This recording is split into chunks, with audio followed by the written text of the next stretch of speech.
चलो। शरदिंदु सुंदर रुचिश्चेतसि सा मे गिराम देवी अपहृत तमः संततम अर्थान अखिलान प्रकाशयतु। ठीक है ना जी। ये साहित्य दर्पण का आचार्य विश्वनाथ मंगला सरस्वती माँ की वाग्देवी माँ की मंगलाचरण कर रहे हैं। हाँ जी। और मंगलाचरण जब कर रहे हैं तो वो कैसी है? हाँ जी गुरु। माँ सरस्वती कैसी हैं? हाँ वाणी की जो अधिष्ठात्री देवी माँ सरस्वती हैं वो कैसी हैं, इसके विषय में वो पूरा वर्णन कर रहे हैं। कहा शरदिंद्र सुंदर रुचिश्चेतसि। हाँ जी गुरु। शरदिंद्र सुंदर रुचि शरद ऋतौ इंदु चंद्र। हाँ जी गुरु। सुंदरी मनोहरा रुचि प्रभाजस्याः। हाँ जी गुरु। सा कहने का मतलब ये है कि शरद ऋतु के चंद्र के समान। हाँ जी गुरु। रुचि माने कांति शोभा है जिसकी। हाँ जी गुरु। अर्थात शरद ऋतु के चंद्र के समान सुंदर कांति वाली सा माने वह जो माँ सरस्वती है। मे गिराम देवी। हाँ ठीक है ना। जी गुरु। तो वह गिराम देवी वाणी की अधिष्ठात्री देवी जो है माँ सरस्वती में मेरे चित्त में क्या करे? आप प्रकाश मैं चेतसी मेरे चित्त में मेरे अंतःकरण में क्या करे? अपहृत्य तमा संततम अर्थान अखिलान प्रकाश। अपहृत्य माने दूर करके, तमह माने अंधकार, सकल अंधकारों को दूर करके, संपूर्ण अंधकारों को दूर करके क्या करे? अर्थात समस्त प्रमेय अर्थों का प्रकाश करे। हाँ जी गुरु। ठीक है। अखिलान माने संपूर्ण, अखिल माने संपूर्ण अर्थों का प्रकाश है, तू माने प्रकाशित करे। अर्थात मेरे अंतःकरण में अज्ञान रूपी अंधकार को दूर करके ज्ञान रूपी प्रकाश का निरंतर प्रकाश करते रहे। करती रहो। आपकी जब कृपा होगी, चूंकि विद्या की अधिष्ठात्री देवी कौन है? माँ सरस्वती। माँ सरस्वती। तो विद्या की जब इच्छा है तो माँ सरस्वती जब प्रसन्न हो जाएगी तो मेरे अंतःकरण में विद्यमान जो अज्ञान रूपी अंधकार है वो दूर हो जाएगा। अब कब दूर होगा? जब ज्ञान रूपी प्रकाश से हमें प्रकाशित आप निरंतर करती रहोगी तो अंधकार का वहाँ मात्र भी प्रवेश नहीं रहेगा। ये उसका बात समझ नहीं। जी गुरु। इसीलिए मैं विद्या की अधिष्ठात्री देवी वाणी की जो अधिष्ठात्री देवी माँ सरस्वती है आपको ठीक है। कहा अस्य ग्रंथस्य काव्यांगतया काव्य फलैरेव फलवत्वमिति काव्य फलान्य। कहा यह जो साहित्य दर्पण रूपी ग्रंथ है तो काव्य तो एक बहुत व्यापक चीज़ है, काव्य में बहुत चीज़ें हैं। कहा ये जो साहित्य दर्पण रूपी जो ग्रंथ है काव्य का अंग, जैसे आप पूरी शरीर है आपकी, हाथ पांव नाक मुंह कान आँख क्या है आपके अंग, शरीर के ही ना अंग है, शरीर नहीं है लेकिन शरीर के अंग। उसी तरह से यह साहित्य दर्पण जो है काव्य पुरुष का अंग क्या है? काव्य पुरुष का अंग। ये काव्य नहीं है लेकिन अंग। काव्य नहीं, काव्य का अंग है। अच्छा काव्य। ठीक है जी। अतः काव्यों के फलों से ही इसकी फलवत्ता है। हाँ जी। काव्य फलैरेव फलवत्तुम इति काव्य फल। तो इसलिए अब हम काव्य के फलों को, काव्य के प्रयोजनों को हम बताते हैं। कोई ऐसा काम दुनिया में नहीं कोई करता है जिसका कोई न कोई फल ना हो। वृक्ष लगाते हो, क्यों लगाते हो? तो फल देगा। हाँ फल न लगाए तो ऐसे वृक्ष को कोई लगाएगा? जल्दी नहीं लगाते ही नहीं है। तो इसी तरह से काव्य के पढ़ने से हमें क्या फल है? हमें काव्य के पढ़ने का क्या प्रयोजन? लिखा है कि प्रयोजन मनुद्देश्य मंदोपि न प्रवर्तते। प्रयोजन को बिना जाने मंद से मंद व्यक्ति भी किसी कार्य में प्रवृत्त नहीं होता। कैसे का बैल वैल को आपने गांव में देखा होगा, सांड बैल भैंस। देखिए जब खेत में एक हरा चारा होता है तो बैल उस तरफ जाता है, तो जब उस तरफ जाने लगता है तो जो लोग होते हैं वो जान जाते हैं कि खेत की तरफ चरने जा रहा है। और अगर वो चारा नहीं देखता तो वो वहाँ नहीं जाए। बिल्कुल उसका उद्देश्य है, उसका प्रयोजन है वो चारे को चरना। जी ठीक। जी। तो उसी तरह से प्रयोजनम अनुद्देश्य, प्रयोजन का बिना बिना ज्ञान हुए मंदो बिना प्रवृत्ति। प्रयोजनम अनुद्देश्य मंदो बिना, मतलब मंद से मंद व्यक्ति भी बिना प्रयोजन के किसी कार्य में प्रवृत्त नहीं होता है। कुछ न कुछ प्रयोजन। जी। तो हम काव्य शास्त्र को क्यों पढ़ें, ये पहला सवाल। जी।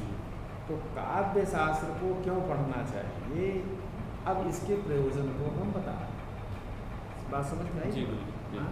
जरा उसको देखो आ रहा है कि नहीं। हाँ जी हो गया। अच्छा, कहा कि चतुर्वर्ग फल प्राप्ति सुखादल्पधियाम भी काव्यादेव तस्तेन तत्स्वरूपम निरूप्यते। काव्य देखिए मनुष्य के जीवन में आने का कुछ न कुछ प्रयोजन है। उन प्रयोजनों में क्या विशेष प्रयोजन है?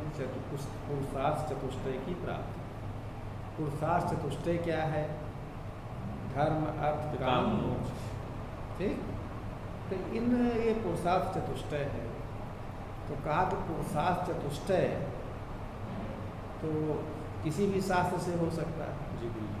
तो हम काव्य शास्त्र ही क्यों पढ़ें? हाँ, हमें और शास्त्रों से भी पुरुषार्थ चतुष्टय की प्राप्ति हो सकती है, तो हम काव्य शास्त्र ही क्यों पढ़ें? तो कहा नहीं, फिर भी हमें काव्य शास्त्र पढ़ना चाहिए। क्यों? कि चतुर्वर्ग फल प्राप्ति सुखादल्पधियाम। धर्म अर्थ काम मोक्ष जो ये चतुर्वर्ग है, उसका चतुष्टय है, उसकी प्राप्ति किनको किनको होगा? सुखाद। एक तो काव्य शास्त्र पढ़ने से सुखपूर्वक होती है। दूसरा अल्पधियाम। अल्प माने होता थोड़ा, धी माने होता बुद्धि। तो थोड़े जो बुद्धि वाले हैं, कम बुद्धि वाले जो लोग होते हैं, उनको भी चतुर्वर्ग फल प्राप्ति सुखपूर्वक होती है। और शास्त्रों के द्वारा भी अगर चतुर्वर्ग फल प्राप्ति होती है तो पहली बात तो सुखपूर्वक नहीं होती है। दूसरी बात जो है अल्प बुद्धि वालों को भी नहीं होती है। जो तीक्ष्ण बुद्धि वाले होते हैं उनको क्या नाम से चतुर्वर्ग फल प्राप्ति होती है। लेकिन यहाँ तो जो तीक्ष्ण बुद्धि और अल्प बुद्धि वाले हैं सबको सुखपूर्वक ही क्या नाम से। जैसे दिल्ली जाना है तो बैलगाड़ी से भी जाओ, ट्रेन से भी जाओ, पैदल भी जाओ, हवाई जहाज से भी जाओ, जाना सबको दिल्ली। जी। लेकिन अगर आपको कहा जाए कि किससे जाना पसंद करेंगे तो कहोगे फ्लाइट से, क्योंकि कोई पैर से अगर विकलांग है वो भी हवाई जहाज में, कोई दोनों पैर वाला बढ़िया से है, तो दोनों आदमी सुखपूर्वक होना चाहेंगे। कम समय में सुखपूर्वक दिल्ली पता ही नहीं चले कब पहुँचे। हाँ, तो ये काव्य शास्त्र हवाई जहाज की तरह है, किसी को कोई कष्ट नहीं होगा। रास्ते में नाश्ते वास्ते भी मिलेंगे फ्लाइट पर। हाँ, अब ऐसे बैलगाड़ी में जाओगे तो कोई देखेगा ही नहीं, महीनों भर पहुँचोगे, शरीर की ओवरहालिंग हो जाएगी। सही है ना? जी। तो इसलिए काव्य शास्त्र को हमें पढ़ना चाहिए। और क्या किससे होता? कहा काव्यादेव यतः, काव्य शास्त्र से ही हमें क्या नाम से चतुर्वर्ग फल की प्राप्ति होती है। तेन माने इस कारण से तत्स्वरूपम निरूप्यते। तत्स्वरूपम माने काव्य का जो अपना स्वरूप है, काव्य का जो अपना लक्षण है, इसलिए काव्य के स्वरूप का हम निरूपण कर रहे हैं। जी। इसलिए काव्य शास्त्र को हमें पढ़ना। पूछे ना कि आप काव्य शास्त्र क्यों पढ़ते हैं? पहला सवाल, क्यों आपने काव्य शास्त्र पढ़ा और शास्त्रों को क्यों नहीं पढ़ा? इसमें आपकी क्यों विशेष?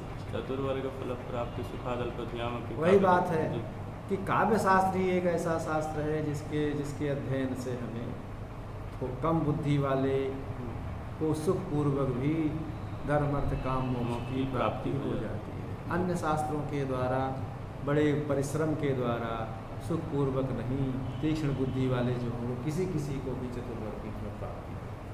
लेकिन काव्यशास्त्र में ऐसा नहीं है, इसलिए हमको काव्यशास्त्र पढ़ना चाहिए। ठीक है ना जी गुरु। क्लियर बात। कहा कि चतुर्वर्ग फल प्राप्ति रही काव्य, तो चतुर्वर्ग माने धर्म अर्थ काम मोक्ष की प्राप्ति ही माने निश्चय रूप से किससे होती है? काव्य, तो काव्य से ही होती है। जी गुरु।